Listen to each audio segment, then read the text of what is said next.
प्रथम अध्याय शांभवोपाय पूरा हो गया।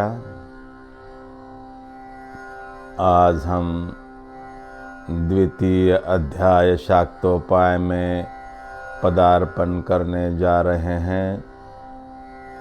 हालांकि द्वितीय अध्याय में हम पहले ही पदार्पण कर चुके हैं, क्योंकि द्वितीय अध्याय के 3 सूत्रों पर हम पहले ही चिंतन कर चुके हैं, उनकी व्याख्या कर चुके हैं। अब बचे हुए 7 सूत्रों पर क्रमशः चिंतन करेंगे।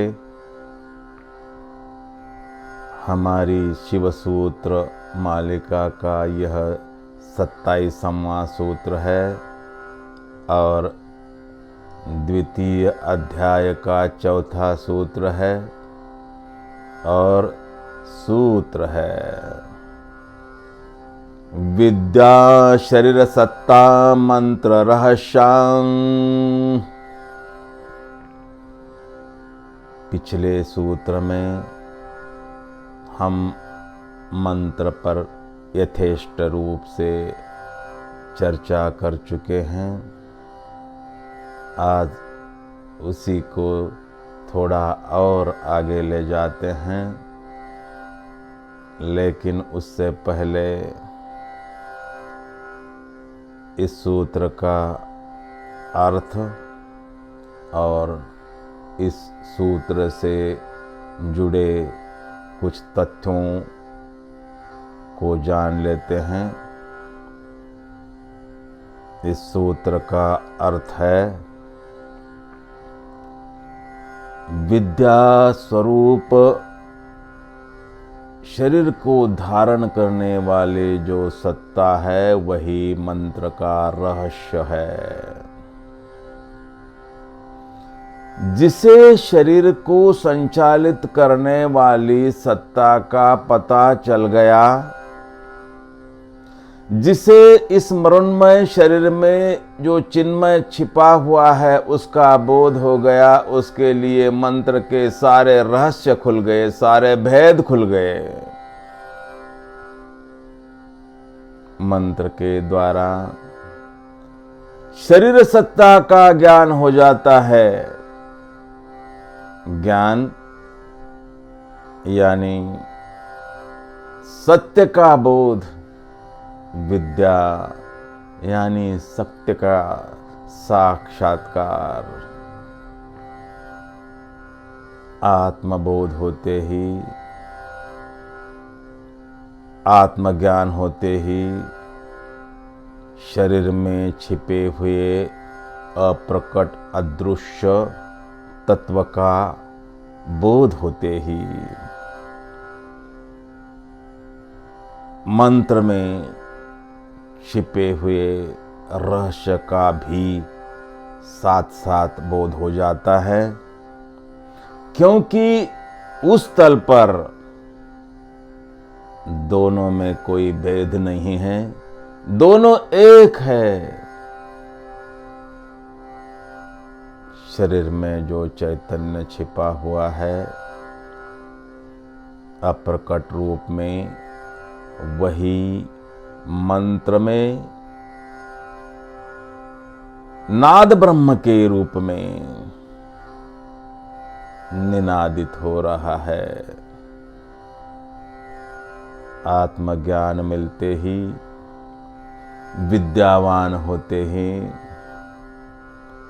यह समझ में आता है कि सब कुछ उसी चैतन्य, अनंत चैतन्य का विस्तार है। सब कुछ उसी ब्रह्मांड का फैलाव है। एक ही ऊर्जा अलग अलग रूपों में प्रकट हुई है, जो स्वयं निराकार है। उस निराकार ऊर्जा को किसी ने सत्य कहा, किसी ने ब्रह्म कहा, किसी ने परमात्मा कहा, किसी ने नेति नेति कहा, किसी ने शून्य कहा, किसी ने पूर्ण कहा। यह सूत्र उसे शरीर सत्ता कह रहा है और हम उसे शिव कहते हैं, हम उसे रुद्र कहते हैं। यह जो यात्रा है शिव सूत्रों की, हम इस यात्रा के माध्यम से उसी की खोज कर रहे हैं, उसी की तलाश कर रहे हैं। मंत्र माध्यम है, मंत्र जरिया है, मंत्र नाव है, उस किनारे तक पहुंचाने वाली।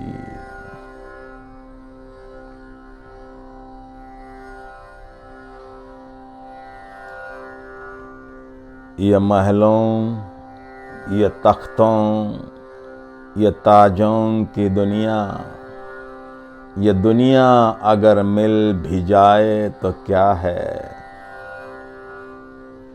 सब कुछ मिल गया और आत्मज्ञान नहीं मिला तो समझो कुछ भी नहीं मिला। जीवन खाली चला गया, व्यर्थ चला गया। अथर्ववेद कहता है, इयं कल्याण्य अजरा मर्त्यशामृता गृहे यस्मै कृताशयेषं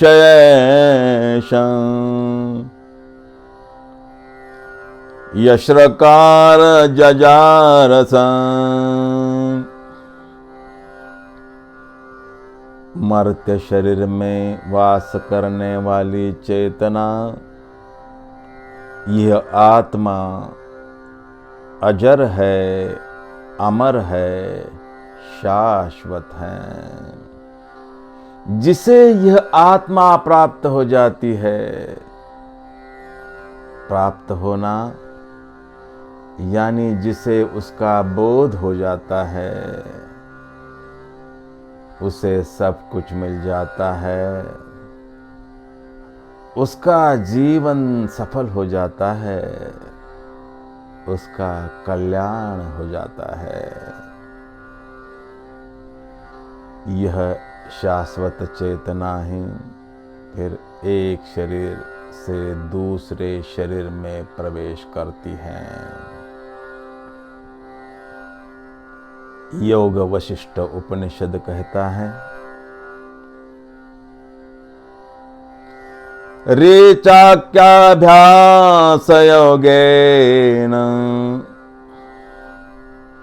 जीव कुंडलिनी गृहात् उद्धत्य योग्यते यावान् दामोदः पवनादिवन् सिद्धिश्रियं भुक्त्वा स्थितचेतदपुः पुनः प्रविशन्ते स्वमन्यद्वान् यद्दत्तात विरोचते।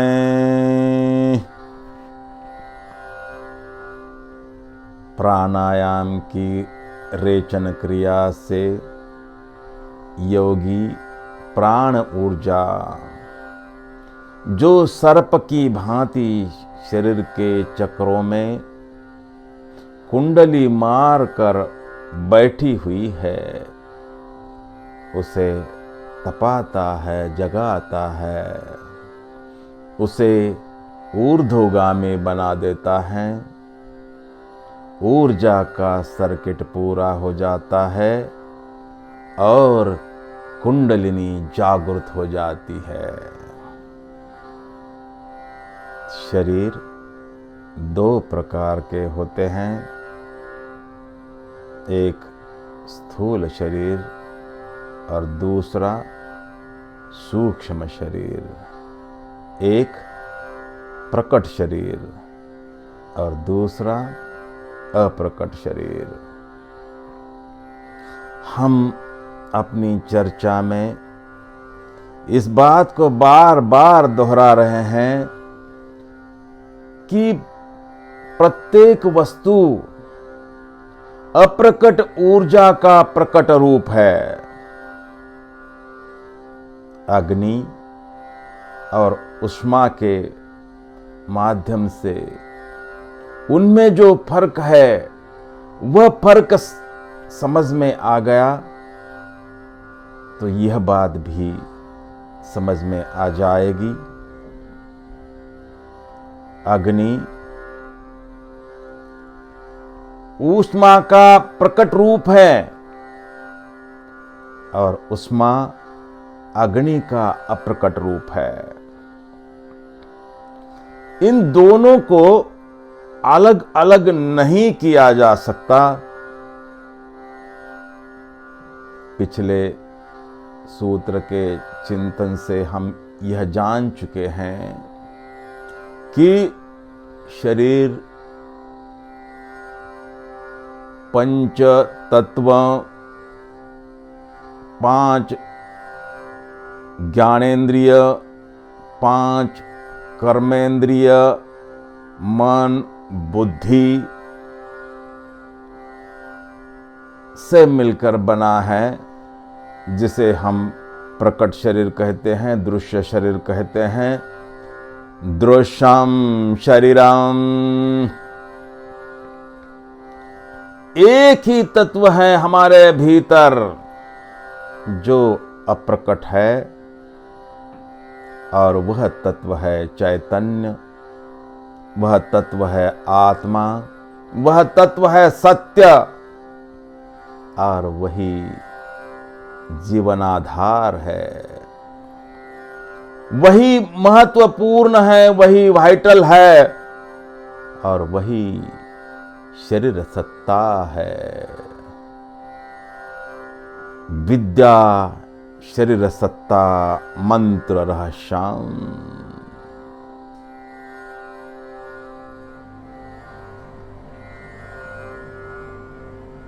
मंत्र की चर्चा को प्रथम अध्याय शांभवोपाय का जो आखिरी सूत्र है, महावृद्धानुसंधानान् मंत्रवीर्यानुभवः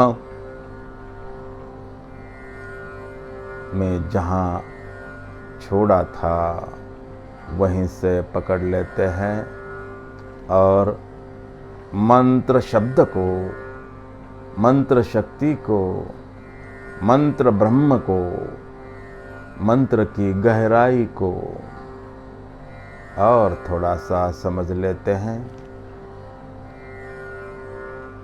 हम इस बात को बार बार दोहराते आ रहे हैं कि मंत्र जरिया है, मंत्र माध्यम है अपने स्वभाव में उतरने का, अपने चैतन्य स्वरूप को जान लेने का। भगवान श्री कृष्ण गीता के 2वें अध्याय में कहते हैं,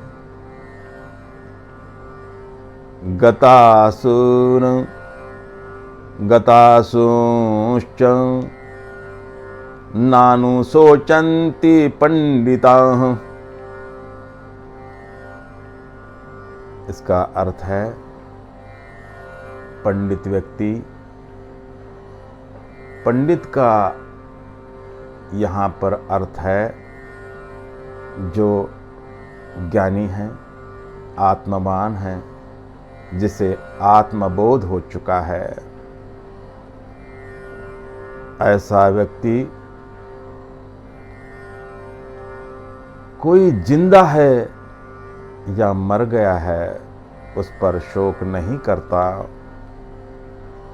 भगवान यह इसलिए कह रहे हैं क्योंकि ज्ञानी यह जानता है कि मनुष्य के भीतर एक ऐसा अमृत तत्व है जिसका न कोई जन्म है न कोई मृत्यु है। योग उस अमृत तत्व की खोज है, मंत्र उस अमृत तत्व की तलाश है। हमने पीछे देखा कि मंत्र में जो नाद है उसका उद्गम ओम से है। शब्द ब्रह्म स्वरूप है। मंत्रोच्चार के द्वारा हमारी आत्म चेतना की यह सरिता ब्रह्मांड की महाचेतना के महासागर के साथ एकाकार हो जाती है, एक रूप हो जाती है, तादात्म्य कर लेती है। मंत्र के बारे में कुछ बहुत सुंदर सुंदर श्लोक हैं जिसमें मंत्रों की व्याख्या की गई है। मंत्र शब्द की व्याख्या की गई है। पहली है मनना तत्रायते यस्मात् तस्मान् मंत्र उदाहृत।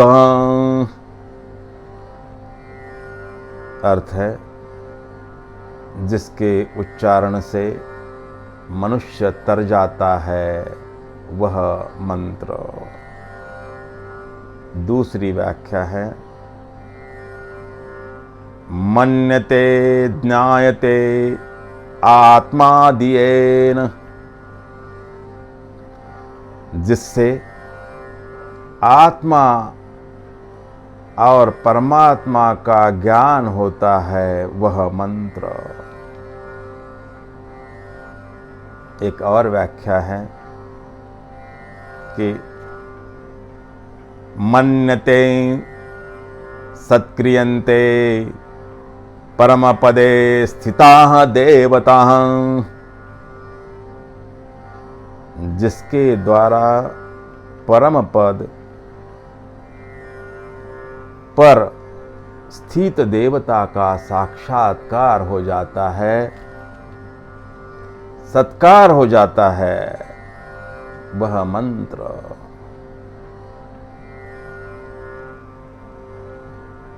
यह होना मंत्र के द्वारा इसलिए संभव है क्योंकि मंत्र ओम से जुड़ा हुआ है।